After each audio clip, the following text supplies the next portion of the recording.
Bonjour à toutes et à tous et ravi de vous retrouver, de vous accompagner en direct d'InCyber Forum. On continue notre actualité autour de la cybersécurité et j'ai le plaisir d'accueillir le député Philippe Latombe sur ce plateau. Bonjour. Merci beaucoup, cher Philippe, d'être avec nous, d'avoir accepté de répondre à quelques questions d'actualité. On revient peut-être sur le premier sujet, nos données de santé.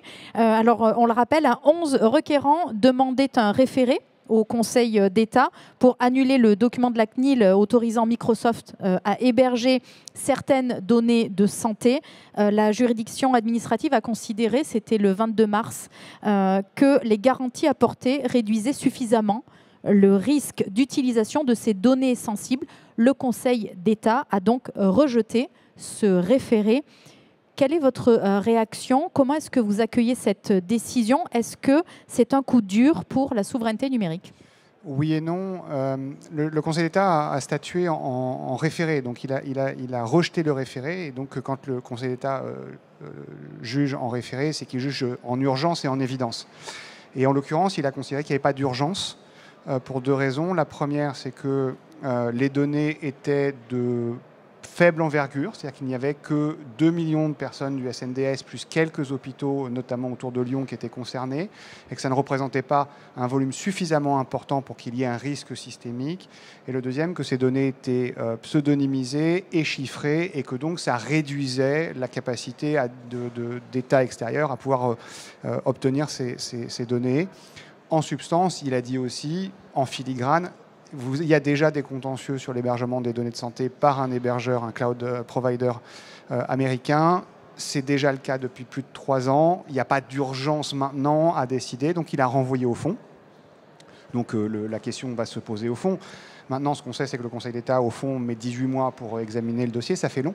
Donc, ce qui se passe, c'est que, de toute façon, il y a aujourd'hui aussi un autre renvoi qui avait été fait il y a plus de 3 ans maintenant par Interop, qui avait eux-mêmes déposé un référé, qui avait été refusé à l'époque et qui doit arriver au fond dans les semaines ou mois qui viennent.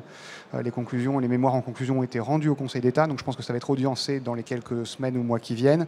Et là aussi, d'après les informations que j'en ai, Interop a déposé une question préjudicielle devant le Conseil d'État pour demander à ce que le Conseil d'État renvoie à la Cour de justice de l'Union la validité du DPF, du Data Privacy Framework, qui est l'accord d'adéquation avec les États-Unis.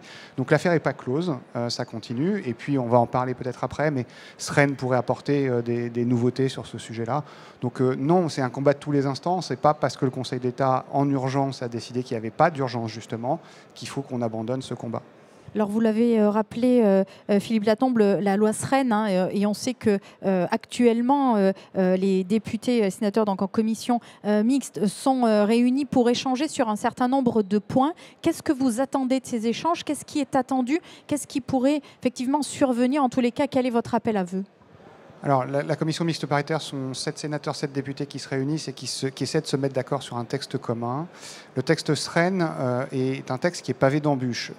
Dans les premiers articles, ils sont tous ceux qui touchent à l'accès aux réseaux sociaux, notamment par les mineurs, un certain nombre de ces sujets-là. Il faut que les sénateurs et les députés se mettent d'accord sur un texte qui soit conforme aux droits de l'Union, et notamment au DSA, dans lequel le DSA attribue à la Commission européenne une sorte de domaine réservé dans lequel seule la Commission peut légiférer et les États-nations ne peuvent pas légiférer sur ce sujet-là. C'était d'ailleurs un accord que nous avions eu au moment de la validation du DSA lors de la présidence française de l'Union. Et donc il faut qu'ils toilettent le texte de l'Assemblée nationale, qu'ils enlèvent un certain nombre de dispositifs. Ça ne devrait pas poser de problème, sauf à considérer que l'Assemblée nationale et un certain nombre de députés ont envie d'aller plus loin que le texte européen, ce qui n'est pas possible juridiquement, et on en parlera peut-être, c'est la question de l'anonymat, c'est une question d'accès des mineurs et de contrôle de l'âge avec un contrôle d'identité en accédant aux réseaux sociaux ou à des sites particuliers. Et puis, il faudra aussi régler le problème de la directive e-commerce de 2000 qui dit que si on peut imposer un certain nombre de choses sur son propre État, ça n'est pas valable pour tous les États de l'Union. Et donc, il y a des États qui disent qu'ils ne feront pas la même législation que la nôtre. Sur la partie du cloud, il n'y a pas trop de soucis. Il reste un point particulier, un point de crispation, ce sont les jeux NUM, les jeux à objets numériques monétisables, en gros SORAR. Et aujourd'hui, il n'y a pas de définition dans notre droit. Les députés veulent absolument une définition très particulière qui fait référence aux crypto-monnaies, qui pose un certain nombre de questions sur le fait que est-ce que oui ou non ce sont des jeux de hasard et d'argent. Moi je pense que oui, et donc on ne peut pas légiférer aussi rapidement que ça. Et il y a toute une question sur le blanchiment d'argent, parce que l'utilisation de crypto-monnaies peut être un moyen de favoriser le blanchiment.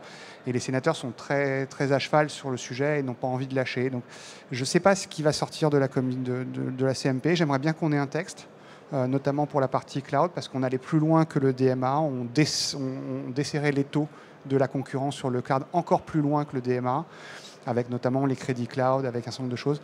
Et je pense que ça serait une bonne chose que nous ayons un texte ce soir. Et puis repartir dans une guerre comme à l'Assemblée nous avons eu pendant 15 jours sur le texte SREN. Je pense que ce n'est pas forcément souhaitable aujourd'hui. Donc si on peut avoir des sénateurs et des députés qui se mettent d'accord aujourd'hui, ça serait la meilleure des solutions. Des avancées donc attendues. Et un dernier point que l'on peut peut-être évoquer ensemble, et vous l'avez souligné, cette fameuse question de l'anonymat en ligne. Alors, qui fait actualité, mais quelque part qui est un vieux serpent de mer, si je puis me permettre l'expression. Alors concrètement, de quoi il s'agit? Est-ce qu'on parle d'anonymat? Est-ce qu'on parle de pseudonymat ou pas? Alors très clairement, je le dis, il n'y a pas d'anonymat en ligne en France. Les seuls qui pourraient éventuellement être anonymes sont des hackers de très haut niveau qui passent par des outils de VPN et de pays peu regardants sur la législation, et ça nécessite un investissement phénoménal. En fait, ce que vise le collègue député qui a fait signer cette tribune il souhaite demander à ce que tout le monde justifie de son identité pour s'inscrire sur les réseaux sociaux. C'est juridiquement pas possible. Le Conseil constitutionnel nous l'a dit à l'occasion de la loi Avia. C'est un des principes fondamentaux de la République. On doit pouvoir circuler, y compris dans le cyberespace, sans être avec une justification de son identité permanente. Ça n'est pas conforme de toute façon à la Charte des droits fondamentaux de l'Europe. Donc la Cour de justice de l'Union ne l'accepterait pas. Elle l'a déjà dit à de nombreuses reprises. Donc il n'y a même pas de débat juridique. Ensuite, il y a un problème technique, c'est que si on dit ça, on pourrait l'imposer à la France, mais on ne pourrait pas l'imposer à tous les pays voisins. Donc il suffirait de s'inscrire sur les réseaux sociaux via un pays voisin, et voilà. Et c'est pas très compliqué parce qu'il suffit de le faire de son salon avec un VPN.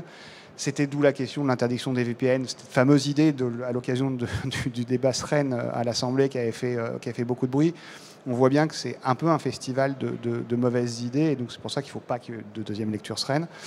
Donc techniquement, c'est pas possible. Et puis philosophiquement et même sociétalement, est-ce que ça vaut la peine de rogner cette liberté-là et de rentrer dans quelque chose qui pourrait apparaître à nos concitoyens comme de la suspicion permanente, parce qu'il ne pourrait pas y avoir de pseudonymat.